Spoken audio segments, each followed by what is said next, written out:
is going to be a PSA on lighting.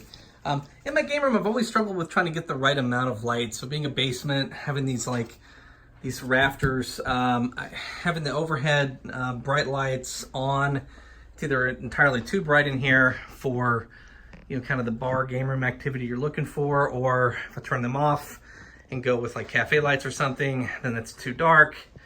And so over the last couple of years, I've been using these things you get them from Amazon and sometimes at hardware store or whatever. And so, you've got this like little white control box with a 12-volt plug on one end and then the LED proprietary cable on the other. This one is supposed to support, I think, two 24-foot strands. And they usually come with little wireless controllers, and you get just a bundle of LED wire that you can go with. Now, I'm not trying to call these guys in particular out today, but I do want to talk about these. So I had about 9 of these in here, and these are from Amazon. I guess they're sort of devoid of a manufacturer taking responsibility for them. So if you notice my gloves here, there's a reason for this. So if you can see the DC in, I know it's dark, but you can see the little crusty area, and then notice there's no pin, where on this guy there's a pin.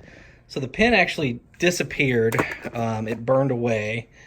And now over the years I've had cases, so these usually come with these like wall wart type power adapters that kind of go in, that are just a 12-volt. They're usually rated at like 3 or 4 amps, if that, and they're not super reliable. These will typically fail. So the way I had handled lighting in here is I had taken this center bar, there's a support beam, and then there was already power, like a 110 Romex running through. And so I had put these LED strips, you can see the tip of one here, shooting up in channels, and every other one or so had an LED strip in it that was cut to size. And then I ran a 12-volt switching power supply that was rated for 10 or 20 amps, I think 10 amps, and used 16-gauge speaker wire on the 12-volt side. So I would basically go from the 16-gauge speaker wire out of a power supply into one of these connectors, and then that's what would power these. And then these would have the LED outs on the other side. Now, I had broken them into essentially 8-foot strands. So each LED run would have basically 2 stacked in the center of the beam, and one would go to the right and one would go to the left. And again, I did that in about every other beam. It was kind of cool because I had these like LED controllers just sort of velcroed on the beam, and you could reach over and hit like color change mode and it goes into party mode, or you could go like bright white if you wanted more light. Holidays, we would, kind of modulate based on whatever's appropriate for that holiday. At any rate, with 9 of these, I've had 2 of these particular ones from Amazon, and I'm going to link to the link that I used to buy these, or I post this on the site and on YouTube or whatever. I've had 2 of these try to burn my house down. So this is, again, it's a, no real brand, but, the idea with these were they're supposed to be a little more resilient than these. And you can go high dollar, you can get like a Philips Hue, smartphone controlled systems and that sort of thing, but I really didn't need that. I just wanted something sort of simple. So I underpowered, so each one of these, I think they're capable of many more feet than the 8 feet of LED that I had on them. The power supply that I was driving them with was well incapable of driving each one. But what had happened in both times is the 12-volt in failed on the board. It's on this itself, and it shorted and closed the loop. And what you ended up with was my 12-volt side essentially turned into a giant heater cord.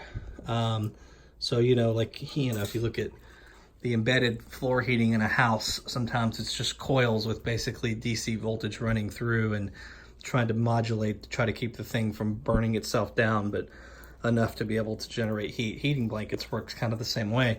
So that's what had happened. This, what used to be a 16 gauge cord was run through these beams, and if you can look, you know, it's like a particle board joist, so it's essentially kindling. And the controller itself failed, shorted internally, and essentially almost started a fire. So this is one of the ones that failed this last time. The other one is one that failed. This is after I've taken it apart, but if you look, you can sort of see, now in this case, the connector is almost, it's essentially melted into it. So, I don't know, it's kind of like welded in there now, but you can tell that it's, you know, sort of melted together.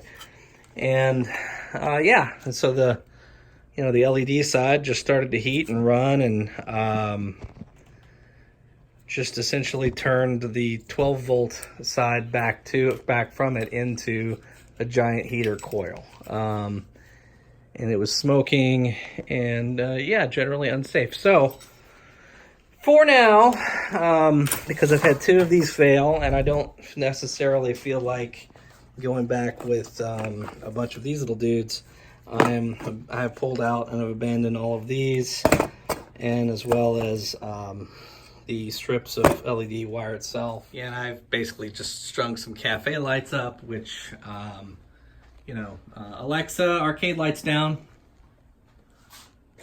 which isn't going to be enough. It kind of looks like I should be mining in here now, but I've got some more coming, and we'll see if I can make this work for now. But yeah, that's going to be my PSA for today on LED lighting. So like I said, I'll post a link to these particular controllers, which I think are problematic, and I'm sure at some point somebody from the manufacturer will get pissed off at me, but whatever. I would like for you folks to not burn your stuff down. Anyway, thanks for watching. Hope this helps.